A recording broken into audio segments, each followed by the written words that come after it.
ரீசெண்டாக இப்போ சொன்னார் இந்த கரூர் சம்பவத்தில் வந்து சிஎம் சார் பழி வாங்குறதா வந்து என்ன வாங்குங்க அப்படின்லாம் டைலாக் அடித்தார். ஒரு பேச்சுக்கு வச்சுக்க இவர் வந்து திமுகவும் திட்டுறாரு பாஜகவையும் திட்டுறாருண்ணா. சிஎம் சார் பிஎம் சார் பழிவான பண்ண பிஎம் பேர் வரணுமா இல்லையா?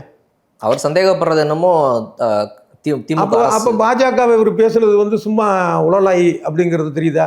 இல்லை, இது கரூரில் நடந்துச்சு, செந்தில் பாலாஜியோட ஊருன்றனால அவர் அந்த நோக்கத்தில் வராரு, அதில் பாஜக இழுக்க மாட்டேங்கிறாரு. ஏங்க அப்போ வந்து திமுகவை திட்டினா இல்லை பாஜகவை திட்டினா இப்போ பாஜகவும் இதில் இருக்கிறதுக்கு ஒரு வாய்ப்பு இருக்குல்ல, அப்போ அதை சொல்லணும்ல.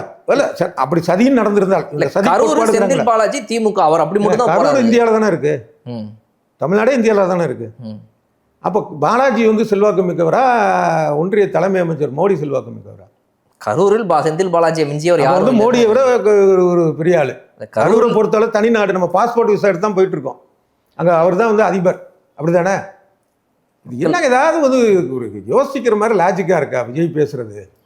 அப்போ நீங்கள் வந்து உண்மையிலே உங்கள் பேச்சினால திமுக பாஜக ரெண்டும் பாதிக்கப்பட்டிருக்குன்னா இப்போ மோடியும் சேர்த்து நீங்கள் சொல்லியிருக்க வேண்டியதானே? அதில் உண்மை இருக்கோ இல்லையோ நீங்கள் நினைக்கிறீங்கல்ல அப்படின்னா, அப்போ சிஎம் மட்டுமே சொல்கிறது வந்து எப்படி இருக்கு? அது ஒரு அப்போ சிஐஏல ஆரம்பிச்சிருந்து இப்போ வந்து இந்த சிஎம்ஐ சொல்கிறது வரைக்கும் பார்த்தீங்கன்னா பல விஷயங்கள் அதிகமாக வந்து திமுகவை மட்டுமே தாக்குறது, பாஜக இதெல்லாம் பார்க்குறப்ப புதுசாக வந்து உடம்பு பிடிச்ச மாதிரி தெரியல. அப்போ ஏற்கனவே அந்த பிடியில் தான் அவர் இருக்கிறாரோ அப்படிங்கிறது தான் நம்ம இது பண்ணணும். இதெல்லாம் இருக்கிறாரோ அப்படின்னு தான் நம்ம சொல்ல முடியும்.